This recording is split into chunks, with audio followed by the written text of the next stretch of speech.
அன்பார்ந்த மிதுன ராசி நேயர்களே, ஆடி மாதம் ராசியில் இருக்கக்கூடிய குரு பகவான் ராசிக்கு 5ஆம் பாவமாக இருக்கக்கூடிய துலாம் ராசி, 9வது பாவமாக இருக்கக்கூடிய கும்பராசி, கும்பத்தில் இருக்கக்கூடிய ராகு, அதே சமயத்தில் குரு ராகு தொடர்பு.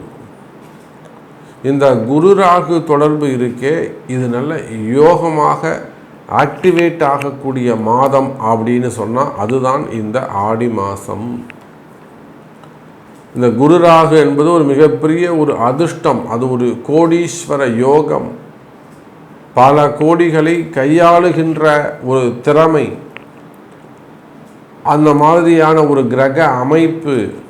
ஆனால் இதுவரையிலும் அது வேலை செய்யலை. ஆனால் கவலை வேண்டாம் மிதுன ராசி என்பர்களே, இந்த ஆடி மாதம் உங்களுக்கு அந்த குரு ராகு, அந்த குரு சண்டால யோகம் ஏற்பட போகுது.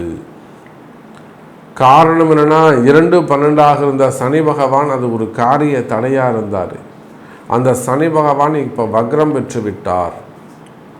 ஆக எப்படி பார்த்தாலும் இந்த ஆடி மாதம் மிதுன ராசிக்கு அதிர்ஷ்டமான மாதமாக அமைகிறது.